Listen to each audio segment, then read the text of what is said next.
Welcome. Well, I am joined by Associate Professor of International Relations from WITS University, Vishwas Satgar.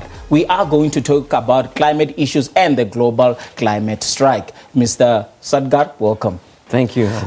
Professor, let's start with the Friday strike that happened here in South Africa and globally. What really happened and what were the issues that you guys were trying to press?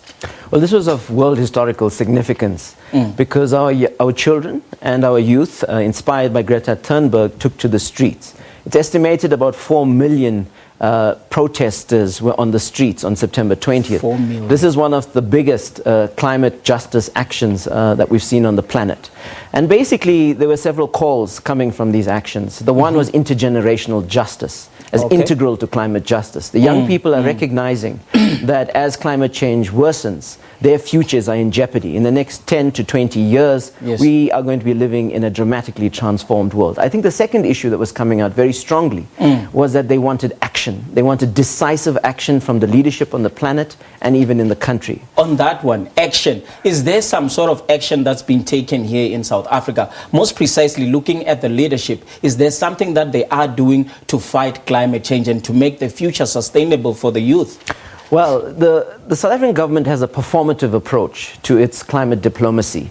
It is signed up to the Paris Climate Agreement, which is one of the main agreements right now. It has certain policies around adaptation. It has scenarios, but it really doesn't add up. Because South Africa at the same time is addicted to fossil fuels. We are into promoting fracking and offshore extraction, the total gas find. We are one of the largest coal users on the continent, the highest polluter actually on the continent. And that's still part of our energy mix. That's still part of our policy trajectory. At the same time, our government is really not learning lessons from the current drought. One of the worst droughts in the history of this country. And this is a window into the future. And yet, by 2018, almost 4 years into the drought, the government declared emergency after our food system collapsed. Right now, Katse Dam, one of the main feeder dams from the Lesotho Highlands, is highly compromised. This is going to deepen the crisis as we go forward. Wow, that's really scary. Now, also looking at the drought that we've had and the scarcity of water in sub-Saharan country like South Africa, looking at the near future, is there a chance of any of this to happen again? And will it be the same size, or is it expected to be even more or worse in the near future? So the consensus in the climate science is that the El Nino-induced drought that we had was one of the strongest ever. And we are a country that is drought-prone. We have a drought cycle, and we are normally they last 3 years. This particular drought is actually extending to a 5-year period. 5 years. And the climate scientists tell us that the water we have in all our dams in South Africa, private and public dams, can really last us for 5 years. So as we go into a heating world, we're going to really have to rethink water resources in communities, in cities, in towns. We're going to have to think of various solutions to ensure that our water systems are resilient and sustainable. Okay, I hear what you're saying, but there's also this term that I've heard that it's being pushed. They say climate justice, and then it comes into the Climate Justice Charter. I just want you to explain to us, what is Climate Justice Charter and what's really happening with that? Firstly, climate justice is about recognizing that this problem on climate change has a 150-year history. It's mainly the industrialized, rich countries that are responsible, and they owe a climate debt to the world. At the same time, climate justice recognizes that the impacts of climate change, whether it's droughts, whether it's floods, are going to hit the poorest the hardest, including the poorest countries on our planet. And that has begun.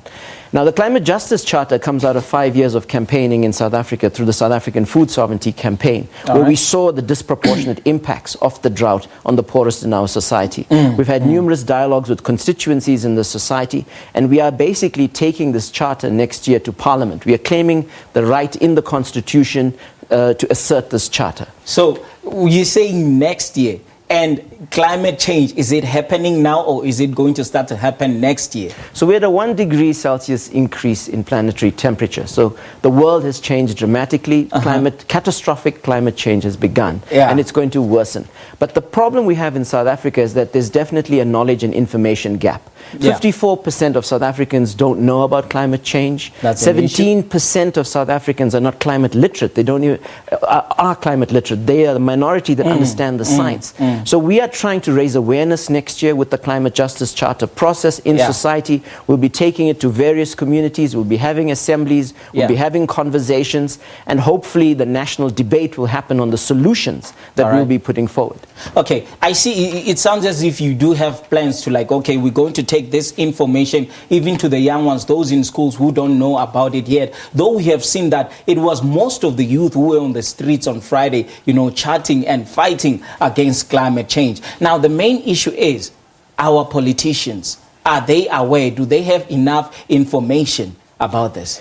There's no excuse from our politicians. There's been almost 5 assessment reports from the IPCC, the International Panel on Climate Change. This is the advisory panel to the UN. Our government participates in that process. Actually, all governments of the world. They all have known for over 20 years that this is a problem. It's a dangerous problem for all of us, and it's going to worsen. Currently, the 1.5 degrees Celsius report of the UN IPCC put out last year in October raised the alarm bell the loudest. And there's a study that's just going to the New York meeting of the UN, looking at the risks and benefits and consequences of 1.5 degrees Celsius. And essentially it's telling climate policy makers, politicians all over the world that if we don't act now, this will become a more costly problem, a more complex problem, and a more dangerous problem. So there's no excuse. Our parties in South Africa really don't have a serious commitment to this issue. And as I've been saying, I think that there's cognitive dissonance. There's denialism, but there's also policy insanity, actually. Because the science is there, it means we have to be making hard choices. And there are also solutions. The children are pointing to these solutions, trade unions are pointing to these solutions, faith-based communities are pointing to these solutions, and citizens are. It's time for decisive action now. Okay, so now let's come back to just South Africa, because I heard you saying that the politicians, some of them, they're not taking it very serious. But do we have a platform as scientists to politicians, information sharing, so for them to know what's really going on and the evidence that are really happening within our boundaries? So there is a responsibility at the level of the government to educate itself. It sits in these processes.